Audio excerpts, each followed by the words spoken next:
Maligayang pagdating sa Bros of DK. Ako si Leslie at may isa na naman akong nakakaintrigang bahay na ipapakita sa inyo dito sa Estados Unidos. Ang lugar na ipapakita ko ngayon ay kakaiba sa lahat na na-film ko dati. Kakaiba ang approach ko. Magsisimula ako mag-explore mula itaas ng gusali pababa. Ginamit dati ng pamilya ang mga ibabang palapag ng lugar na ito para sa negosyo nilang paggawa ng mga poso sa iba't ibang bahagi ng bansa. Sa tingin ko, mas exciting magsimula sa itaas tapos tuklasin pababa ang lugar. Yung mga bagay na makikita natin dito sa loob, yung mga alaala na naiwan at yung mga gamit na nandito pa rin ay talagang nakakabigla.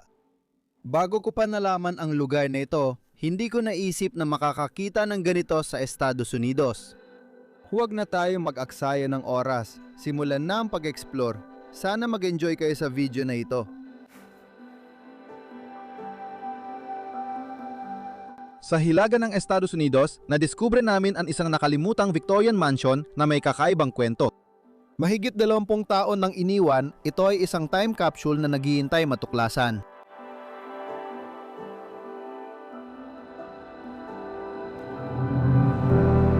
Tahanan ito ni na Edith at Virgil, mabait at mapagbigay na Amerikanong pamilya na may 4 na anak.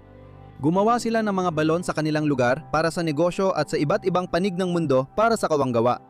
Sila ay tapat sa kanilang komunidad at sa kanilang pagmamalasakit na tumulong sa kapwa.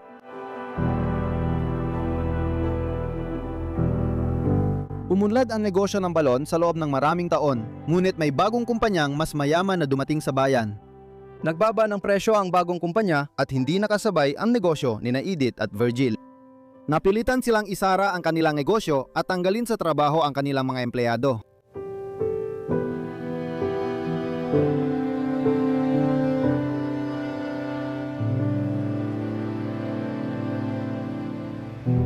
Nalungkot sina Edith at Virgil kaya ibinenta nila ang bahay at lumipat sa mas maliit na bayan.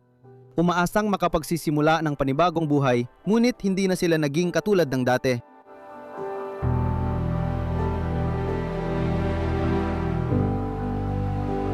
Misteryo pa rin hanggang ngayon ang inabandona nilang bahay.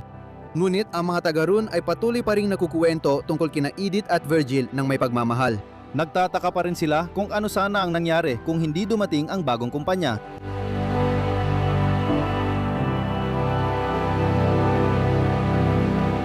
Samahan kami sa pagbibigay-pugay sa mapagkawanggawang pamilyang ito at paglibot sa kanilang nakalimutang tahanan.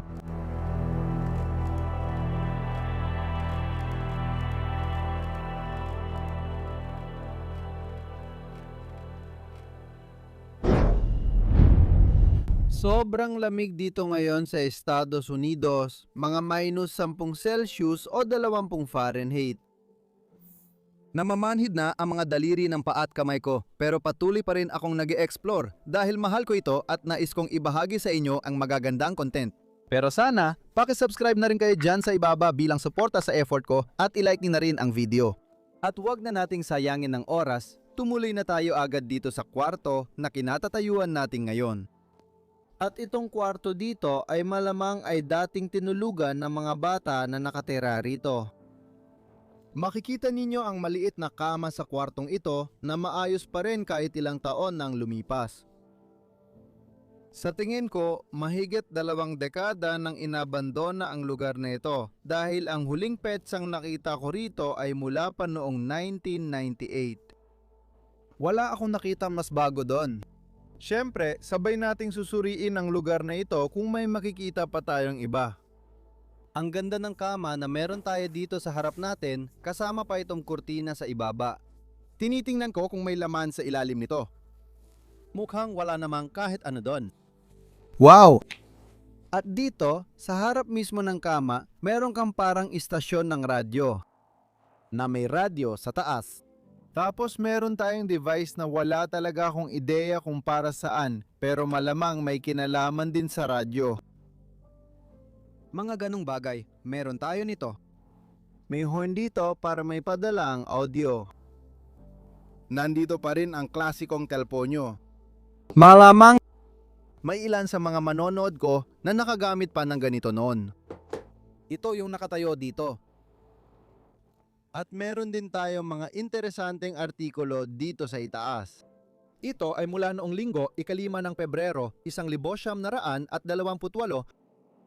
bago ang ikalawang digmaang pandaigdig.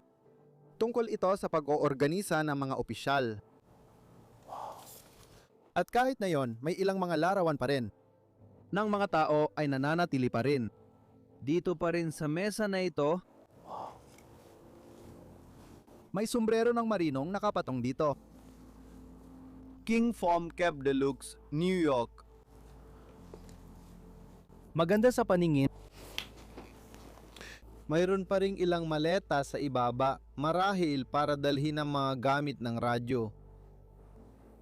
Nakakabaliw isipin na dati, isang batang bata ang natutulog dito sa attic ng bahay. At para sa akin, dito sa sulok ng kwarto, parang dati ring may kama dito. Siguradong may kutson dito, may kumot pa nga na nakalatag doon sa taas. At ang mga unan ay nasa unahan. Dati, 2 bata ang natutulog dito. Oo, may makikita ka pang laruan sa likod. Wow! Dito siya natutulog sa maliit na kama. Siguro bata ang natutulog dito. May ilang kabinet para sa imbakan. Sa gilid nito, may picture frame na nakahiga dito. Isang pambanlaw ng damit. May mga magagandang antigong nakakalat sa buong bahay na ito. Tinitingnan ko rin itong aparato dito na may mga gears at mekanismo na nandito, pero hindi ko na naman alam kung para saan ang aparatong ito.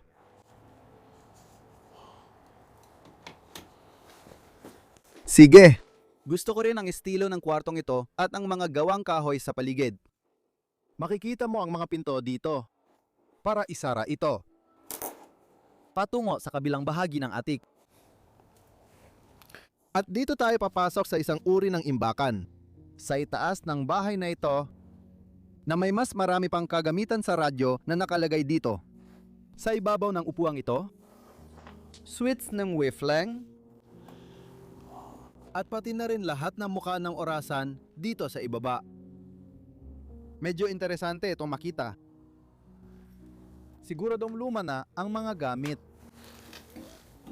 Gusto kong disenyo ng salamin dito. Tingnan mo yan. May mga newspaper pa nga na nakaimbak dito. Sobrang ganda ng mekanismo. Noon, ginagawa nila ang mga bagay para tumagal habang buhay na hindi na natin ginagawa ngayon. Isa lang itong pakulo kasi kung magagamit mo ang isang bagay habang buhay, hindi ito makakadumi at pwede mo pa itong ma-enjoy habang buhay. At ngayon, gumagawa tayo ng mga bagay na mabilis nating itinatapon. Makikita mo ito sa mga abandonadong bahay. Bawat isang gamit ay malamang na gumagana pa at naiwan pa rin dito, hindi kinuha at ginamit ng mga tao sa buong buhay nila. Oh, mga gas dispenser to. Wow! Ang dami talagang pwedeng tingnan. Oh, nandito pa rin ang dekorasyon ng Pasko. Isang gilingan ng karne. Wow! Parang mukhang isang urna o kung anuman. Hindi ko masyadong gagalawin yan. Pati na rin itong mga treasure chest na kalagay dito sa attic. Wow! Nandyan pa lahat ng mga diaryo. Interesado akong malaman kung anong taon galing ang diaryong ito. Tingnan ko nga. Napakatanda na nito? Siguro. Parang walang update doon. Ang problema ni Pierpont Morgan. Maari tayong magpatuloy mula rito. At sa dulo rito, may maliit na hagdan na magdadala sa atin pababa. Papunta sa gitnang palapag ng bahay. May kutsilyo pa nga na nakapatong dito sa itaas. Tingnan mo yan! Parang kutsilyo na ang hawakan ay sungay ng usa at nakapatong sa itaas. Magandang pagkakagawa. Sige! Gusto ko ang disenyo at pagkakagawa ng bahay na ito. Ang bahay na ito ay itinayo noong ika-18 siglo, pasensya na, noong ika-19 na siglo, mga taong 1,850. Makikita mo talaga ito sa lahat ng disenyo, sa mga pintuan dito sa lugar na ito. Pati na rin ang kabuwang itsura ng lahat ng bagay sa bahay na ito. Nakalat ang mga sapot ng gagamba sa lahat ng sulok ng bahay na ito. Ang ganitong kable na nakasabit dito. Sige, punta muna tayo sa side na to kasi bahagi rin yan ng attic space sa tingin ko. Oo, nararamdaman at naririnig ko ang paglangit-ningit ng sahig sa ilalim ng mga paa ko. Baba tayo ng kaunti. At pagkatapos ay napunta tayo sa kwartong ito. Na punong-puno ng mga kasangkapan. Makikikita mo lahat ng upuan na hindi na nila kailangan sa buong bahay. Ayaw nilang itapon kaya itinago nila sa itaas. Nandito mismo sa tabi ko mga kaibigan, hindi kayo maniniwala. May orasan sa dingding na nakasandal sa pader. May maliit na takip. Tingnan natin kung may baril sa loob dahil nasa Estados Unidos pa rin tayo. Sa kasamaang palad, walang baril sa orasan na ito. Maganda tong pyesa, walang tatak yan. Wow! May ilang mesa dito, magagandang mesa na gawa sa kahoy na may mga larawan ng dating mga nakatira na nakalagay pa rin doon. Tingnan natin kung may pangalan o petsa doon. Mukhang wala namang kahit ano. Mula sa hardin sa likod.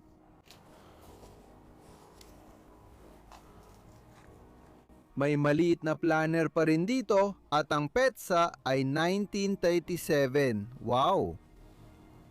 At pagkatapos ay meron tayong magasin na nandito pa rin nakakalat. American Collectors Magazine. Kita mo namang kolektor sila ng antigong gamit. May mga magasin tungkol dito at puno ng antigong gamit ang bahay nila. Makikita rin dito ang ilang larawan ng mga tao. Malamang kasama ang lumang Ford Model T. Ang kanilang aso noong mga panahong iyon. Ang sarap balikan ang kanilang mga alaala. Hey, wow! Malamang na ito ang mga bata nakatayo sa labas ng bahay. At heto pa ang isa pang bata. Sa hardin sa likod ng bahay, babaeng may kasamang aso. Hindi ba't kamangha-mangha makita yon? Lagi kong nakakalimutan ang gamit ng kasangkapang ito. Pero sa tingin ko, parang katulad ito ng bedpan o arinola kung saan ka dumudumi o umiihi sa gabi. Hindi ako siguro dyan, kaya pakicorrect na lang ako sa comments dahil gusto ko pang malaman ang tungkol sa kasangkapang iyon. Isang maliit na aso na nakatayo rito. Oh, ito ay plastic. Okay. Interesting. Well, may chandelier din dito. Nakasabit dito sa taas.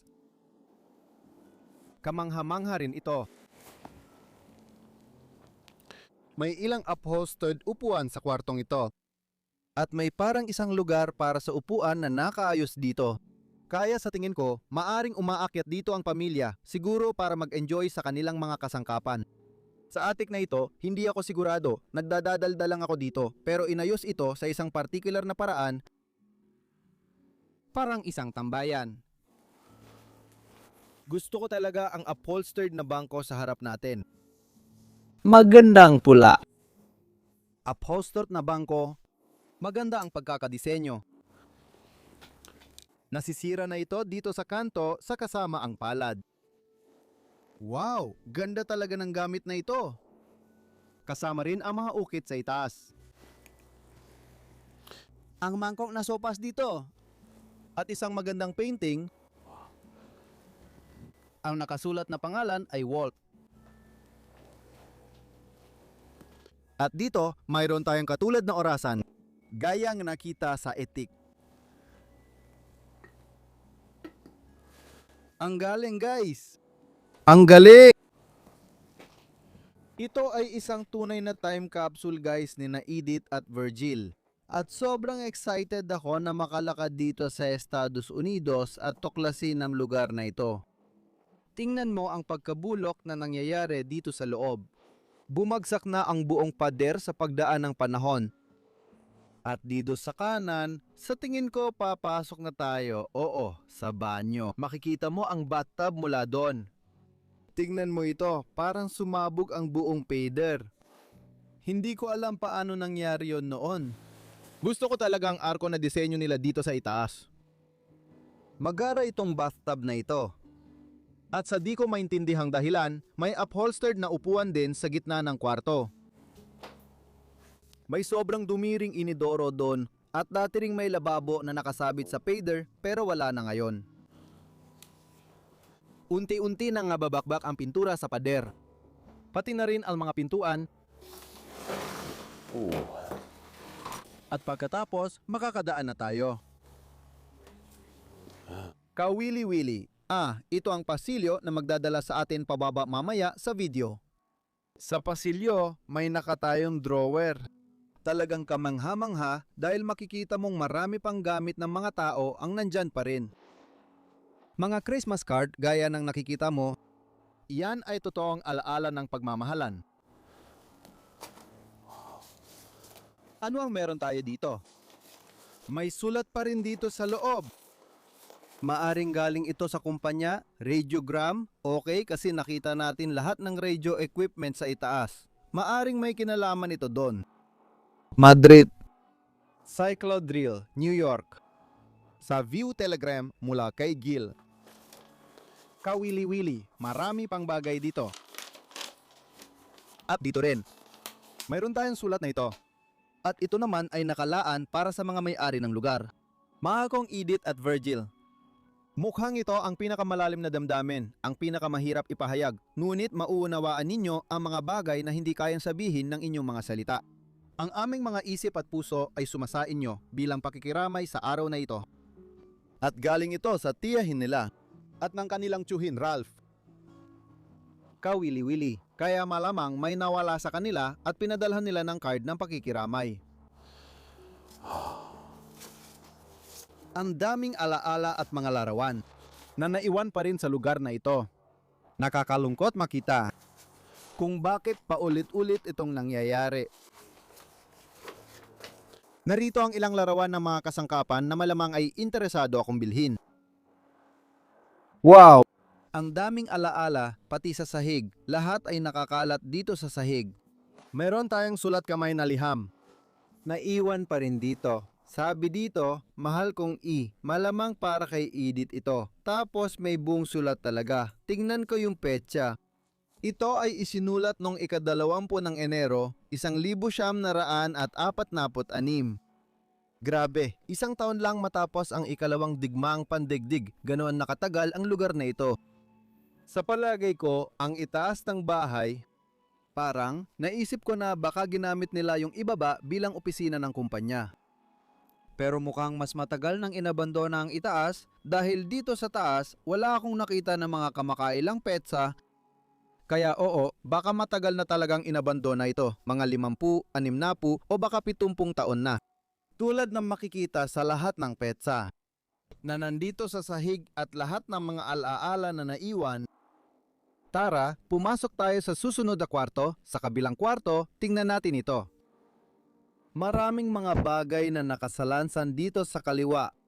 Makikikita mong nakasalansan pa rin dito ang mga kutson, Mga painting, salamin at kung ano-ano pa. wow, mukhang kolektor ng antigong gamit.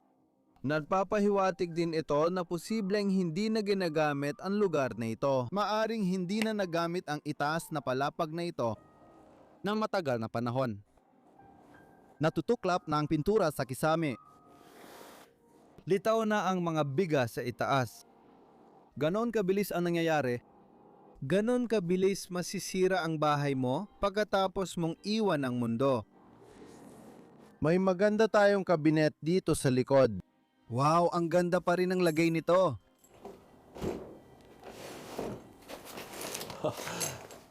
Mayroon silang ulo ng asyanong toro na nakalagay dito. Sa kasamaang palad, hindi ko ito maaring ilabas. Napaka-interesante ng bagay na yan.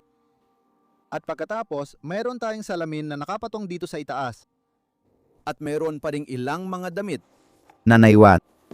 Sa aparador, sa walk-in closet, masasabi ko, wow! Galing ba ito kay Edith o kay Virgil? Hindi ako sigurado.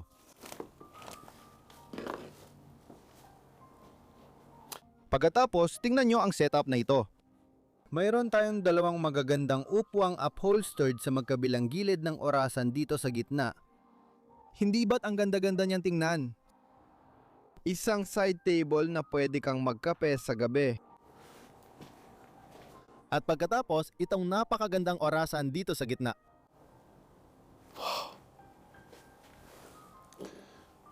Malamang ay parang isang gold-plated na estatue na nakatayo dito. At pagkatapos, itong maliit na aklat. Nasa ibaba. Ayusin ulit natin ito ng maayos. Ito rin ang mga upuang nakita natin sa attic sa itaas. Ang ganda talaga ng mga upuang ito sa tingin ko. Isang larawan ng isang bata. Nandito sa pader, isang painting o guhit. Isa pang kawili-wiling na painting. Dito sa bandang ito din. Ng isang dalagang babae. Isang batang maharlikang babae. Siguradong sigurado. At may record player rin dito sa sulok ng kwarto. Kaya siguradong sigurado, naisip ko na parang magpapatugtog sila ng mga kanta sa plaka dito. Uupo sa upuan, mag-enjoy, malamang magtsatsa o magkakape. Ang daming magagandang alaala at kailangan mo lang isipin kung paano kaya nun nung nakatira pa dito ang mga tao. May kabinet din dito. Nandyan pa lahat ng mga porselana, mga palayok, mga plato at iba pa nasa loob pa rin. Sige, tuloy tayo. Subukan natin ang kuryente para lang masubukan. Hindi na, sa kasama ang palad, hindi na yon gumagana. Sige, dumiretso tayo ng pahilis papunta sa susunod na kwarto. Makikita mo doon na bukas lang ang mga bintana parang pwedeng pumasok ang kalikasan dito at wala nang may pakialam tungkol dito. At dito makikita na natin ang unang mga artipakto. At parang mga labi ng kumpanya na dati nilang pinapatakbo sa lugar na ito. Nandito ang mga petsa. 1,983, 1,984 at 1,986. At lahat ng ito ay mga papeles at dokumento mula sa kumpanya na dati nilang pagmamay-ari.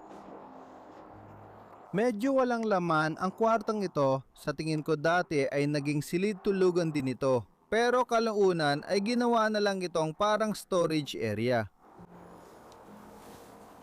Itong mga unan, maganda at komportable.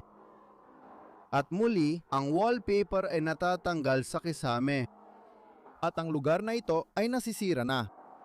May iba pa akong kwartong ipapakita sa itaas. Parang dinagdagan pa nila ng gamit. Dito sa gitna ng pasilyo. Kaya't palatandaan yon na wala nang nakatira dito. Sa isang punto o wala ng tao sa itaas na palapag. Wow! Pumasok kayo sa kwartong ito. Tingnan niya lahat. Wow, nakakabaliw ang kisame dito sa kwarto. Mga kama sa gilid, mga kasangkapan sa gilid, lahat ay makakapatong. Pero tingnan mo, iikot ako at hindi ka maniniwala sa nakikita mo. Kamangha-manghang piano sa harap natin. Hindi ko alam ang eksaktong. Hindi ko alam kung anong tawag sa hugis ng piano na ito, pero napakaganda nito. Sa kasamaang palad, hindi na ito gumagana. May natitirang piyesa ng musika. Nandito pa sa ibabaw. May ilang halaman sa tabi nito. May ilang magagandang halaman na narito pa rin. Sa kasamaang palad, peke rin ng mga ito dahil hindi sila tatagal ng ilang dekada. Pero tingnan mo, ang ganda ng pirasong ito. Mayroon ding bote ng alak Na nandito pa rin sa gilid. Parang pwede pa silang bumalik dito. Umupo sa harap ng piano, magsimulang tumugtog at uminom sa gabi at magpatuloy lang sa pagtugtog. Larawan ng dalagang ito. Nandito rin sa pader. Wow! Pagkatapos, heto ang secretary desk na ito. Ito ang una kong nakita rito sa Estados Unidos. Pero bagay ito sa isang bahay na ganito, sa isang bahay pang negosyo na ganito. Hindi na ito nabubuksan sa kasamaang palad. May maganda rin tayong salamin sa itaas na may nakalagay na leave. Diyos ko, may isang tao na ayaw tayong nandito. Isa pang magandang upuang upholstered. Katabi lang nito. Nagtataka ako kung bakit ang daming kasangkapan dito sa kwarto, nakapatong at nakasandal sa pader. Tingnan nating muli sa piano, nandito mismo sa harap natin. Masdan at damhin mo, ang ganda nito. Isipin mong mabuti na lahat ay naiwan dito. Nakakabaliw talaga. Sige! May ipapakita pa akong isang kwarto dito sa itaas bago tayo bumaba para tingnan ang negosyo. At ito ang kwartong iyon. Hindi ito ganoon ka-espesyal pero kailangan ko ipakita dahil bahagi ito ng bahay. Ang nakakagulat para sa akin sa kwartong ito, may kama sa ibaba na maayos pa rin. Nandyan pa rin ang kutson, nandyan pa rin ang kumot, lahat-lahat. Pagkatapos, pinatungan nila yon ng maraming kutson para makagawa ng malaking tumpok ng kutson sa harap natin. Anong meron tayo dito sa itaas? Crest line. Mukhang nasa Europa yan. Maraming dokumento ang nakakalat dito. Test hole machine. Tumutukoy ito sa makineng ginagamit nila sa paggawa ng balon ng tubig. Medyo mabagal sa paglalagay ng mga screen layer. Oh, Tel Aviv, Palestina. Dito rin nila inilagay ang kumpanya ng tubig nila. Marami silang lokasyon at lahat ay nasa Palestina. Lahat ng ito ay mga dokumento mula noong 1993 na nagpapakita ng kanilang mga water facility sa bansang Israel. Wow! Ang dami pang natitirang bakas ng dati nilang negosyo dito. Meron din sila nito. May mga building na nakakalat dito sa sahig mula pa noong 1942.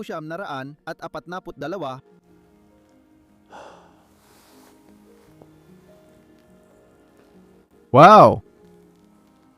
Ang built-in na kabinet ay bihira sa Estados Unidos pero karaniwan sa Europa. Pero makikita mo talaga ito dito. Ganyan lang imiwan lahat dito. At pagkatapos, meron tayong sitting corner dito. Dito sa gilid ng kwarto.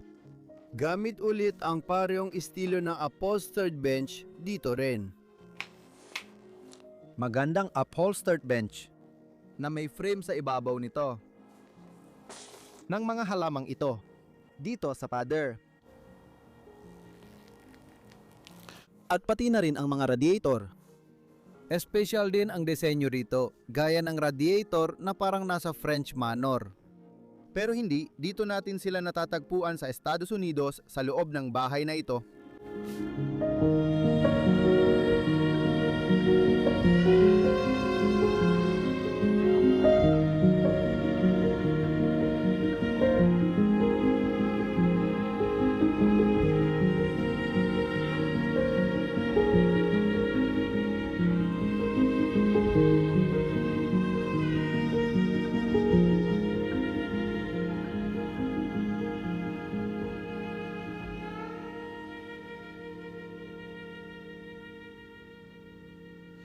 Bababa na ako para tingnan ang bahagi ng bahay para sa kumpanya.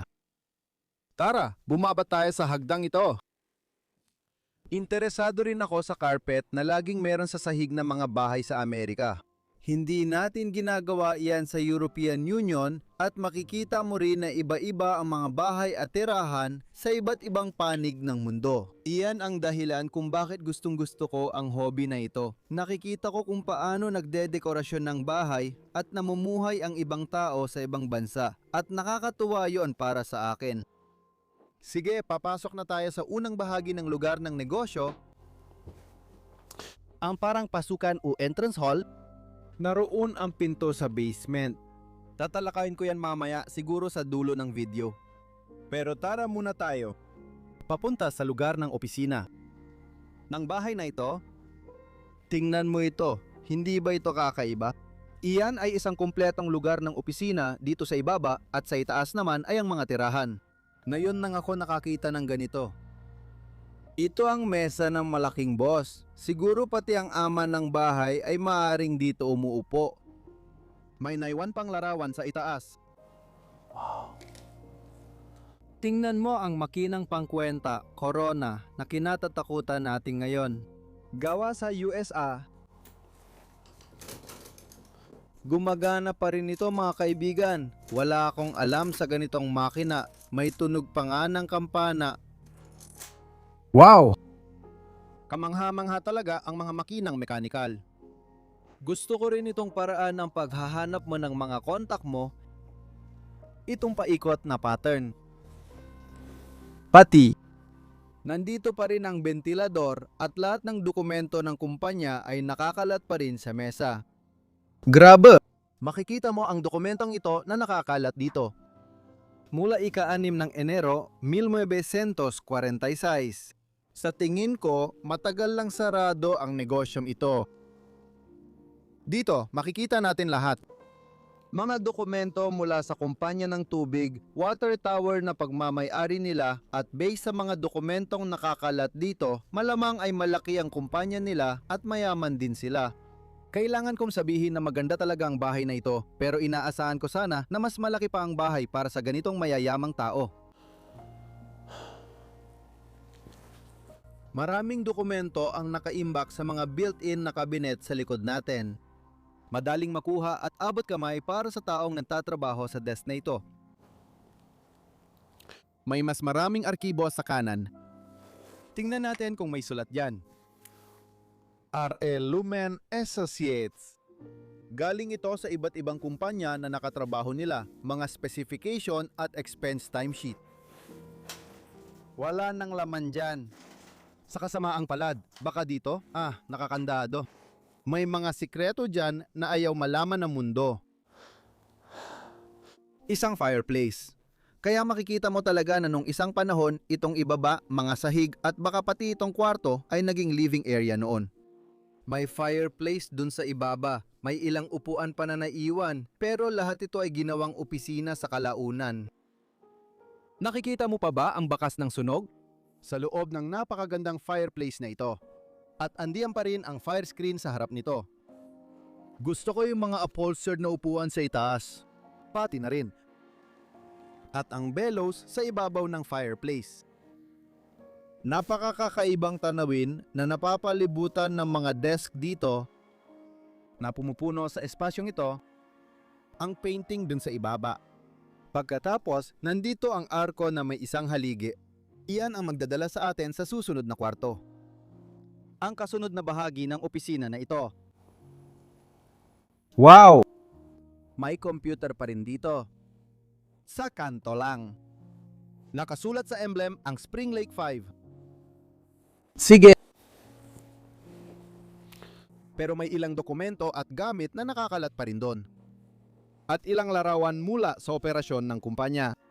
Makikita mo ang water pump na sila siguro ang nag-install. Lahat ay nandito pa rin. Larawan ito ng pamilya, kaya siguradong kumpanya rin itong pampamilya. Baka ito sina Edith at Virgil. Sila mismo baka kasama ang kanilang anak na lalaki doon. At ngayon, meron na tayong mesa na ito. Mukhang handa na ito. Para sa isang tao na pumasok dito bukas at simulan ulit ang kanyang araw-araw na trabaho, magsimulang magtrabaho ulit. Ang telepono ay napakaganda pa rin. Maayos pa rin ang lahat. Handa na. Para simulan ang panibagong araw ng trabaho. Tingnan natin ang dokumentong ito. Sige. Ito ay isang artisan. Sige, ito ay mula sa kumpanyang pagmamay-ari nila at ito ay mula Mayo, 7, 2012. Medyo bago-bago pa yan. Posibleng matagal nang ginamit ang mga palapag sa ibaba. Matapos mapabayaan ang itaas na palapag, nandito pa rin lahat ng mga dokumento. Kahit dito sa kwartong ito, may fireplace tayo sa likod. Maganda ito. Siguradong mahilig sa antique ang mga may-ari. Kahit sa opisina, may upholstered na upuan. May mga nakakalat pang barya dito, di ako sigurado kung anong klase ito. Ito ay 1 sentimong barya, 1 sentimo ng dolyar ng US. Sige, hindi na namin ginagamit ang mga ito sa Europa, tinanggal na ang 1 at 2 sentimo, 5, 10 at mga ganoon na lang ang ginagamit namin. Mas marami pang mga archive dito sa gilid. At pagkatapos, sa gitna ng opisina na ito, sa hindi malamang dahilan, May piano na nakatayo dito. ang magandang piano na ito ay nandito pa rin, pero sa kasamaang palad, hindi na rin ito tumutugtog. Pero nakakatuwang makita na naiwan pa rin nila ang piano nila dito. Kaya sa isang punto, nagpasya silang gawing opisina ng buo ang lugar na ito, pero iniwan pa rin nila ang piano dito. Habang buhay na lang itong nandito para lang magbigay dekorasyon sa lugar. Napakagandang gamit nito. Ng kasangkapan, masasabi kong isang kahangahangang instrumento. Wow! At dito sa likod nito, makikita natin ang pagkakaayos ng bahay.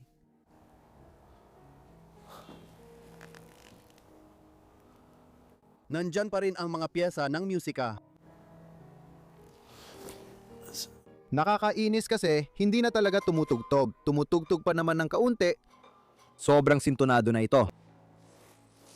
Itong marmol na mesa ay nakatayo dito. Dati ay ang pintuan sa harap ng lugar. Wow! Bibigyan ko pa kayo ng isang sulyap ng obra maestrang ito. Bago tayo magpatuloy, at mayroon pang damit na nakasabit pa rin dito Sa gilid. ng pasilyo. Pagkatapos, pwede tayong dumaan muli sa hagdanan. Sa kabila at tingnan mo ito, napunta ulit tayo sa parehong lugar kung saan tayo nagsimula. Sige, pero tuloy pa tayo kasi kailangan nating kumanan dito. May iba pa akong kwarto na ipapakita sa'yo. At dito tayo papasok sa silid ng arkitektura o silid ng pagpaplano. Masasabi ko, Tingnan mo ang kisame dito.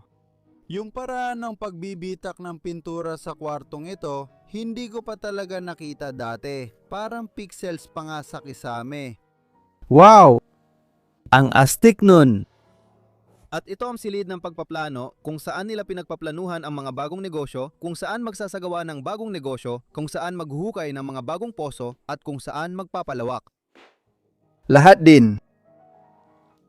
Mayroon tayong mesa dito kung saan may nakaupo nung panahon na yon. Tulad ng pagtingin sa mga mapa, naghanap ng tamang lugar at lokasyon para sa bagong negosyong pwedeng simulan. Lahat ng mga gamit nila ay naiwan pa rin dito. Nakatayo pa rin dito ang lampara, lahat ng mga lapis at iba pa. Naiwan pa rin sa kwartong ito.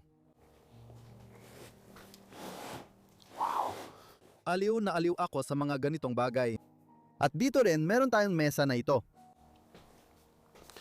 Nakikita ko lahat ng balon na hinuhukay nila. Mga lumang larawan ito mula sa kumpanya. Kumuha sila. Nakakamanghang makita ang mga alaala. Narito sila habang nagbubutas ng bagong balon. Naiintriga ako kung anong panahon kinunan ang larawang ito. Wala nang laman dyan. Wow! Grabe yon. Akala mo oil well ginagawa nila pero balon lang pala ng tubig. Pati ang mapa, nasa likod pa rin doon. Oh, nandito pa rin lahat ng gamit at mga bagay.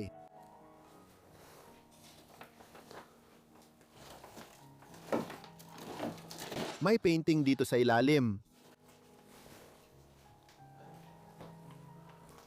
Hindi pa ako nakakakita ng bahay na ganito dati at talagang namamangha ako.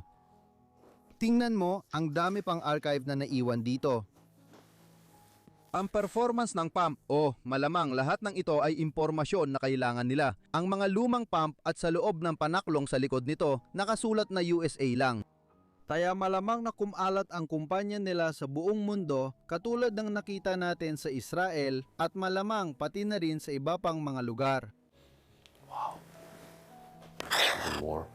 Ito lahat ang mga payroll. Mula taong 2,000 sabi rito. Taong 2001 hanggang kailan ito? Mukhang 2001 ang huling petsa. 1,996. Lahat ng payroll ng mga empleyado ng kumpanya. Ang ganda ng kwarto mga kaibigan. Gustong gusto ko talaga ito. Wala pa akong nakitang ganito dati. At pagkatapos dito, meron pa tayong isang huling kwarto. Sa level na ito ng bahay at dati itong kusina. Tingnan mo, kamangha-mangha talaga.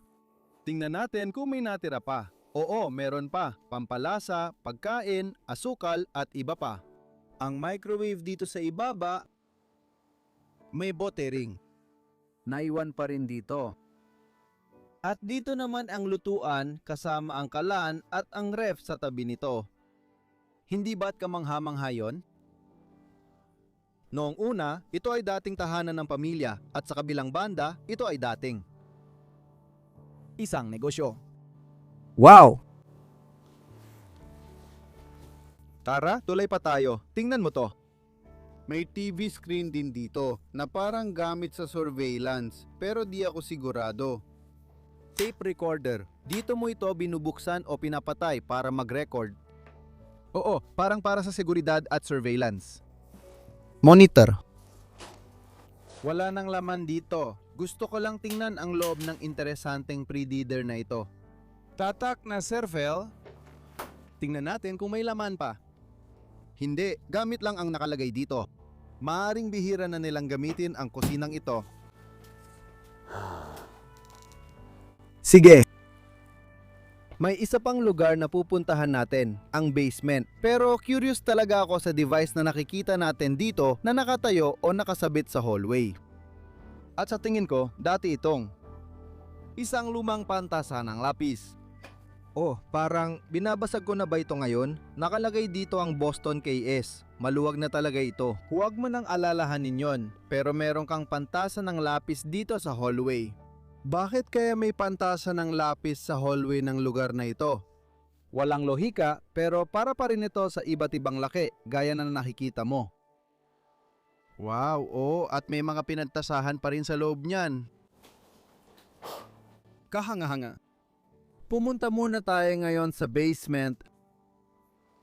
Mas marami pang mga dokumento ang nakakalat dito.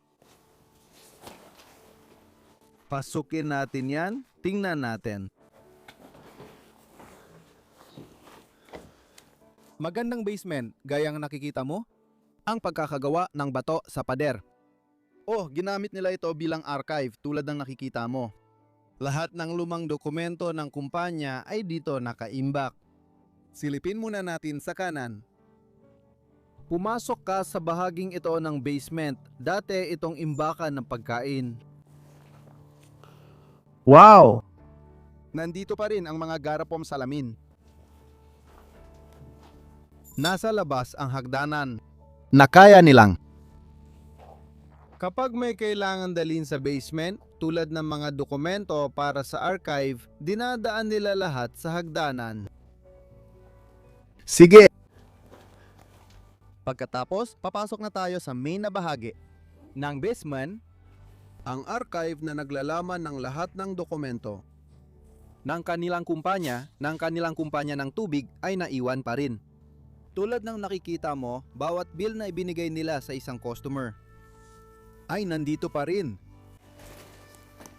Oh, lahat ng ito ay na-stock sa paglipas ng mga taon.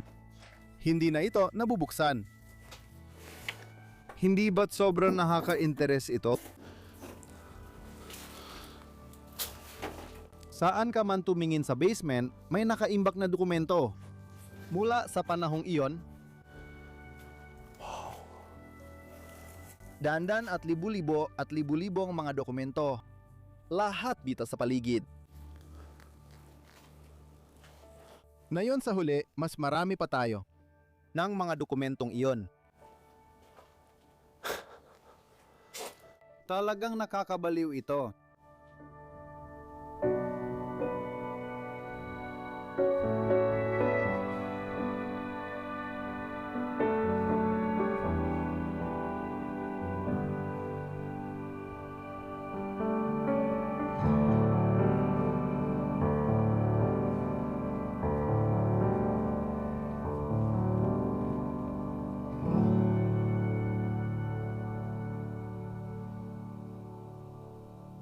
Dito sa basement ng lugar na ito, gusto ko magpasalamat sa inyong lahat sa panonood ng video na ito. Napakakawili-wiling lugar na tuklasin at kakaiba sa lahat ng nakita ko noon. Isang kumpanya na pinagsama sa isang tahanan. Napaka-interesante rin ng tahanan dahil sa mga antigong gamit at kasangkapan na naroon pa. Nasiyahan ako para sa araw na ito at sa tingin ko, kayo rin ay nasiyahan sa panonood ng video na ito. Gusto kong magpasalamat sa inyong lahat sa panonood ng video ngayong linggo. Paki-like ang video. Kung nagustuhan ninyo, mag-subscribe lang sa ibaba. Kung bago ka rito, may link sa description para sa Patreon kung saan pwede kang mag-donate at tumulong sa channel. Para matulungan ninyo ako gumawa ng dokumentaryo sa iba't ibang panig ng mundo dahil mahal talaga ito. Salamat! Kita-kits ulit sa susunod na linggo para sa panibagong epic na paglalakbay. Paalam, mahal ko kayo.